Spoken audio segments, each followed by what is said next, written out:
Okay, hello everyone. My name is Laquan Williams, and today in this video I'm going to be talking about and doing my review for the most recent episode of Superman and Lois, which was Season 2, Episode 10, and aired on this 26th of April, 2022 on the CW network, and the title of the episode is called Bizarros in a Bizarre World, and it's basically picking up right where we left off a couple weeks ago, which obviously sees Superman traveling through a different portal to another world, which is the Bizarro world, or an alternate version of Earth, the one that he's on, our hero of Superman, to the other version of the other world where his Bizarro Superman, his doppelganger, lives, the other versions of his family are.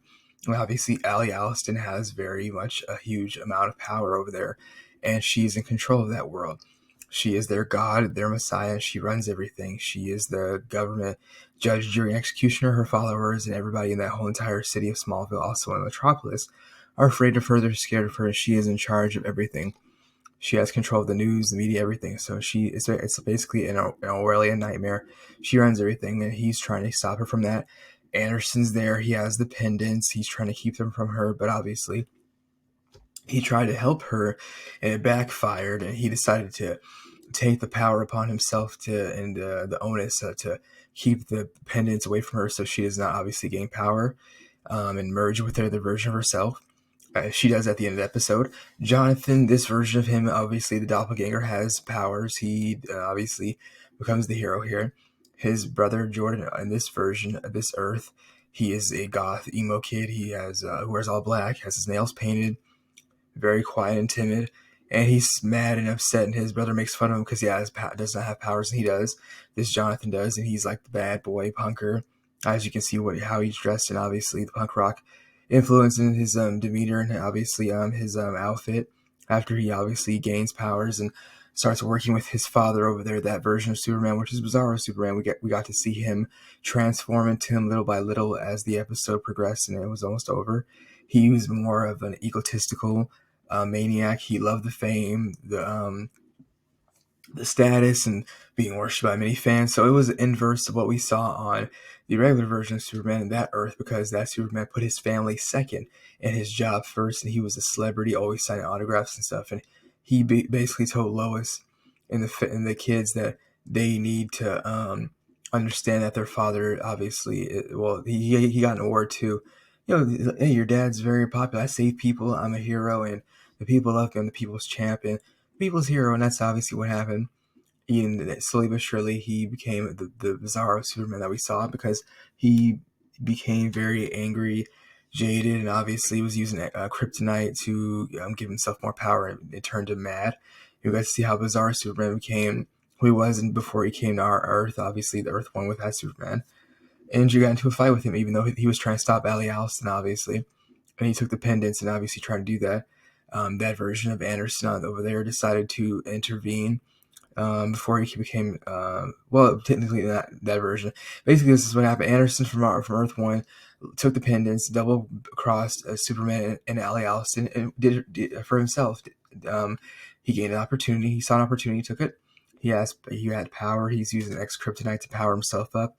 He got into a fight with this version of Jonathan, obviously, and their Earth. He tried to help Superman in the end after he told him he realized that he was wrong, and Allie Alston does not need the pendants. You need to keep them away from her.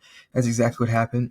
In that version over there in the Bizarro world, Allie Alston has Morgan Edge, Lana Lang, Jonathan Kent at her disposal as all of her army, her villain bad guys, her Legion of Doom, her army of obviously enforcers, and she has other people. The whole entire town is scared of her. People are snitching on each other, obviously, and they're worried and they're fearful of her.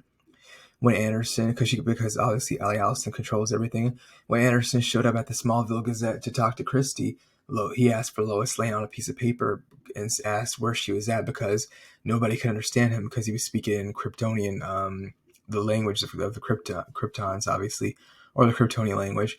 She told him that no, Lois is not here anymore. She doesn't work here. And everybody in her office, the employees, were scared. They told her that if anybody saw him in here, Allie Alston would attack us and we would be done. She has a worldwide, a nationwide and statewide bulletin warning to capture him. they're looking for him as a person of interest, along with Superman and Lois, because like I said, Ali Austin controls the media. So as soon as Anderson and Superman were roaming around the city, and she knew that they were there, she put out the word on the whole entire news networks, all of them, to find them, because she controls everything. That's basically what we saw. Superman was trying to keep, obviously, this from happening. Unfortunately, this version of Jonathan decided to become the bad guy and evil. And he joined Ali Allison, double-crossed him, and that version of Lois Lane, his mother. And they got into a fight. Anderson came in and intervened after Superman was getting beat up by this version of Jonathan. And he stopped him. They tied him up, and obviously, they tried to stop Ali Allison and everybody from taking the pendants. That did not work. She took them and she merged with herself. In the end, the other version of Morgan Edge decided to apologize, and he is married to Lana Lang on that Earth. He stepped in and knocked her out of the way and told that version of Superman, "You need to go save your family. I'm sorry that I made a mistake." And that's exactly what happened. Ali Allison has merged with the other version of herself from Earth 1, so she's very powerful. We don't know what her parasite-like powers and what she has changed into is what she's called the villain in the comic books. So what she has, and she's gonna get a suit. How her appearance is gonna change. What is that gonna look like? We'll see what happens. Obviously, when the show comes back on next week for season 2, episode 11. It's called Truth and Consequences. It'll be airing on May 3rd on the CW TV network. We don't know what's going to happen with that, but she's obviously got the whole entire city, all the cities under her control. She's more powerful than ever. So now she's going to try to come back to Earth 1, dominate the people over there, have her congregation kind of split in two, so that they can merge probably both Earths together or both worlds together, where she's in control. Her congregation, obviously, slash followers of her cult, are merged with their doppelgangers from the other Earth, which is Earth 1, our Earth 1, obviously.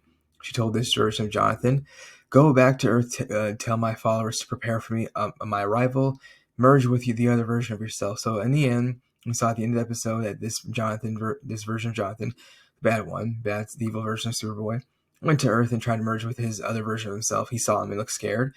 What happens from what we see as a synopsis for the next episode, which is season 2, episode 11 of SuperMan&Lois, which is Truth and Consequences. It will air next week. Says that this version of Jonathan gets into a fight with Jordan on Earth 1 because he's trying to merge with his doppelganger, and he tries to stop him from hurting his brother, but he realizes he's too strong. So we'll see what happens with that. At the end of the episode, we saw Superman flying through the portal back to Earth. So we're trying to see, obviously, if you watch the episode yourself, if Superman gets there in the nick of time, trying to save his, obviously, and he gets there on time, saving his sons from this version of Jonathan, because they can't take him by himself. And Jordan, obviously, is not that strong. He is, because he's been training with that version of Superman on his Earth, which is his, obviously, father, Bizarro Superman. That's basically what we have seen. There's one comment on the article I want to click on and read and see what this person says. This person says that this episode was good. I like that they had some aspects of Bizarro World, including the reverse numbers and square Earth, but otherwise, these were just relatively normal people with inverse lives. You can definitely see how this is the same family unit. They are just fractured because of their different choices that they've made. It's fun to see Jonathan with powers and a combination of the Superboy look that he has from the 90s and 2000s. My only complaint about this episode is the red filter starts to get overbearing after a while, which is what the color scheme or effect that they use on the episode on the screen that you can see. Den of Geek rated this they didn't put the rating at that, actually. They didn't rate this episode, but anyways, that's basically it. This show has been very fun and entertaining. We'll see what happens, obviously, with the Ali Allison situation as the show picks back up next week, how they're going to stop her with the DOD's help and the Kent family asking for help from, obviously, everybody who they can ask for as far as reliable, I guess you can say, allies, the DOD, Pentagon. I guess you can say also, well, there is John Henry Irons. That's basically it. John Henry Irons. They'll probably have to ask Morgan Edge to help, obviously. They have to break him out of prison or let him go. The DOD will actually make an exception. Let's let him out for a reduced sentence on his freedom to help them stop Ali Allison. So with Superman, Jonathan, what's his name? Captain Luther, a.k.a. John Henry Irons, and Morgan Edge, with the DOD's help, they'll probably have to use some type of weapons to take down Ali Allison. I don't know if nuclear weapons will work. Even Kryptonian weapons will work against her. I have no idea. We'll have to wait and see, obviously. But there are no other superheroes that will be coming in, making appearances to help them out, obviously, as we can see. And there's no Kryptonian army to help them in any type of way. The JV Superman Kryptonian squad is down to one person. 2 people were killed. It was 2 guys, 1 girl. The girl and the white guy, the white guy, the white girl and the black girl are killed. They're dead. Is now left is 1 guy who's Asian. And that's basically it. We'll see what happens with that. So that person's gone. So I don't really see him coming out to make any type of appearances. Obviously, nuclear weapons, obviously Kryptonian weapons, and even alien technology are going to be the only things that will stand in the way to actually help them stop, Clark Kent and his family. Obviously, the DoD to help stop Ellie Allison. Shooting her with armor piercing bullets won't work, and even tanks probably. I don't even know how strong she could be, but I'm assuming like with even Bizarre Superman, or even we factor in Lex Luthor and Emmertech, if they're going to be brought into this at the end of the season, teased in the end of season 2 to be brought in fully for season 3, if what can be used to work against them, obviously with technology based weapons, obviously advanced technology. That's basically it. The show's been fun. It's been entertaining. It's just a question mark waiting to see what's going on with Allie Allison. I know some people are mad about the whole, I guess you could say, the twist with Anderson not being the bad guy, but Allie was.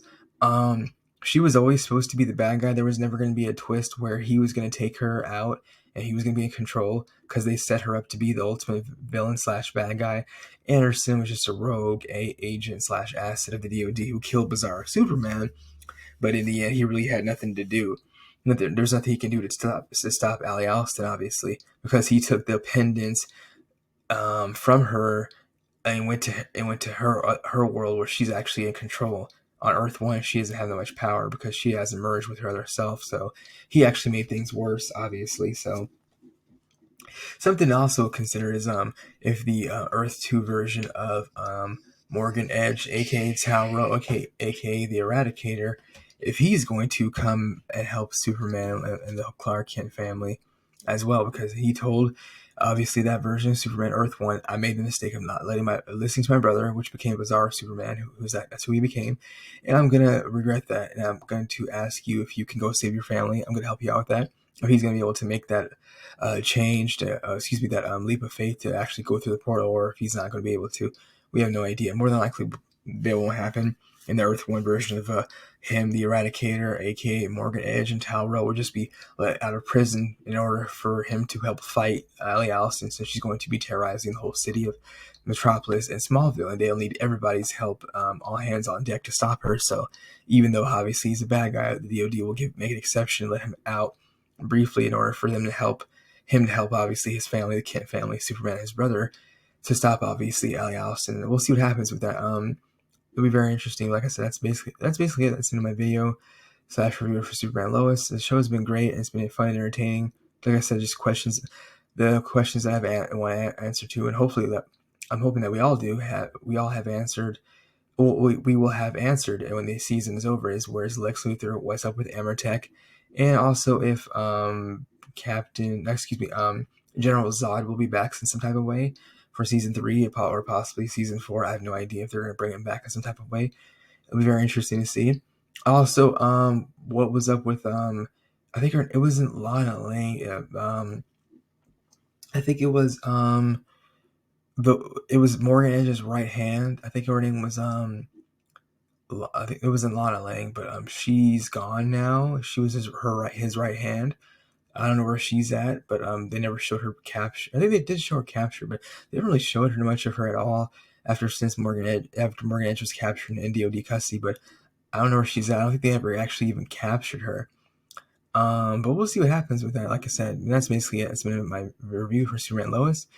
This is a current episode. Like I said, it aired on the 26th of April, 2022. It's called Bizarro's in a Bizarre World. It's season 2, episode 10. Season 2, episode 11 will be airing next week on May 3rd on the CW TV network. It's called Truth and Consequences.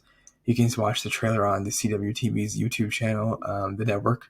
The CW TV's network, their YouTube channel, and also on TV Promo's YouTube channel as well. They have the promos for the next week's episodes, next week's episode up on there for other shows as well, including The Flash and any other shows like you can find on there from NBC, FX, and ABC as well, and the CW TV network, other ones as well. So that's basically it. Again, thank you for watching my video. That's my review for Superman&Lois. And thank you again. Well, I'll be reviewing The Flash's current episode with the continuance of what they're going to be showing, and obviously what's going to happen with Deathstorm and Caitlin Snow, that whole situation / storyline. Hopefully, things go well and the Caitlin Snow doesn't get axed off the show.